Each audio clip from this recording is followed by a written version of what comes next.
LOL. Yo, dog. It's Mrs. Klein. And Mr. Creighton. And we are here with your next podcast, Impact of Exploration. In this podcast, you guys will learn about the results of European exploration in the Americas and beyond. As always, you guys are going to have a podcast quiz coming up pretty soon. The terms and names you guys need to know: Columbian exchange, triangular trade, capitalism, and mercantilism. And as always, when you hear this sound, it means you just heard a vocabulary term. All right, you guys, we have a main idea and then a big idea. All right, the main idea for this podcast is the desire to control trade encouraged Europeans to explore the world. And the big idea is there are winners and losers in global exchanges. All right, the first section is entitled The Exchange of Goods and Ideas. We're back to our old history book. If you want to follow along, you can find this information on pages 521 through 523. All right, European exploration resulted in the setup of trade links throughout the world. These trade links increased the exchange of ideas and goods.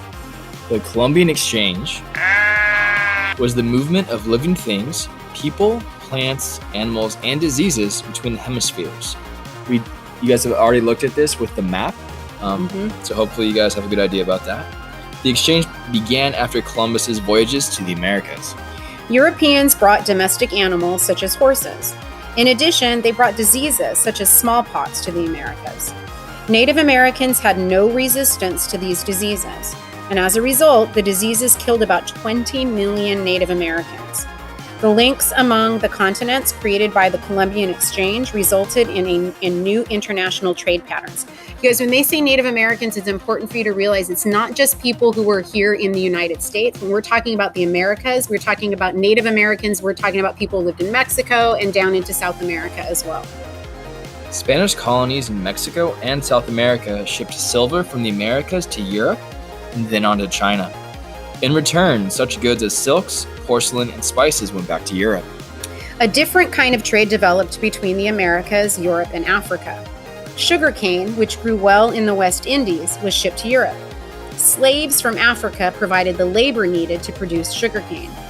Cheap manufactured goods from Europe paid for enslaved Africans. This triangular trade across the Atlantic went on for more than 300 years. Horribly shameful situation for sure. There's actually so many slaves that went to Brazil that any Brazilian today you can track back and they have some lineage from the slave trade. Wow. Culture was also exchanged among continents. The Spanish and Portuguese converted many Native Americans to the Roman Catholic faith. In addition, Europeans often accepted cultural practices from other lands. For example, coffee from Arabia became a popular drink throughout Europe. The question you guys should be able to answer right now: how did the Columbian exchange affect world trade patterns? All right, moving on to the next section, rivalry for colonies. Remember, you guys, there's this rivalry originally that existed between Spain and Portugal, and then it opens up when other European countries get involved.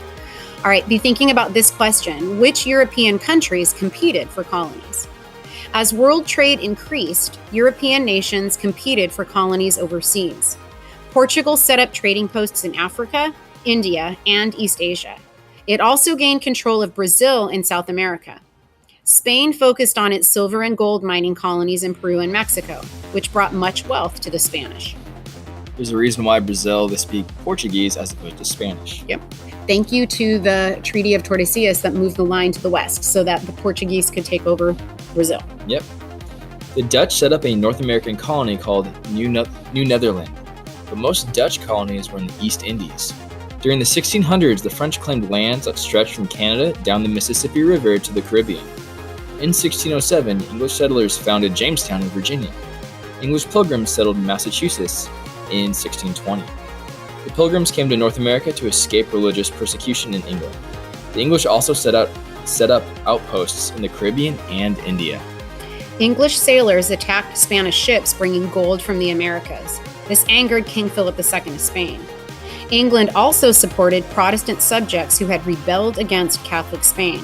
And in 1588, Philip sent a huge naval force against England.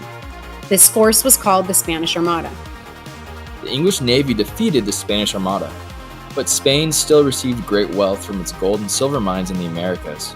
Because of this, Spain continued to be a leading European power.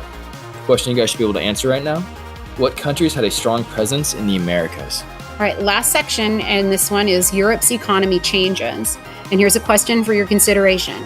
How did the events in the Age of Exploration lead to the development of modern capitalism? The growth of trade and new wealth from the colonies had a major impact on Europe.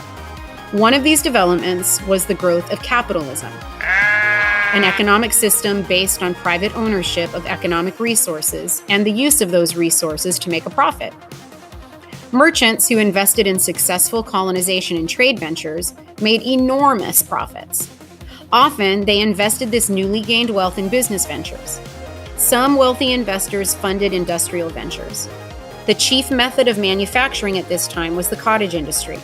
In this systems, merchants provided families with the raw materials to make a product. And they did it there, you guys, it's called a cottage industry because they did it in their homes. There weren't factories or anything like that at this particular time. So they say that at first the merchants provided families with raw materials to make a product, and they did that at their house. The merchants then took the finished products to the cities to sell. Many European nations adopted a new trade policy called mercantilism.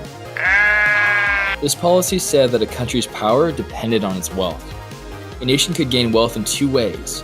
First, it could find large deposits of gold and silver. Second, it could obtain gold and silver through selling more goods than it bought. Some colonies provided the home country with a source of gold and silver. In addition, colonies provided the raw materials to make manufactured goods. Colonies also served as a ready market for these manufactured goods. By the late 1700s, some people felt that governments played too great a role in the economy. Economists such as Adam Smith argued that the economy should be free of this government interference. Smith's ideas provided the model for the modern U.S. economic system. Question you guys should be able to answer right now. What economic developments took place in Europe after the Age of Exploration?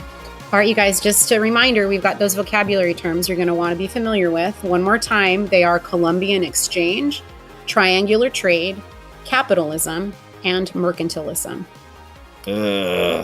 Okay, love you. Bye.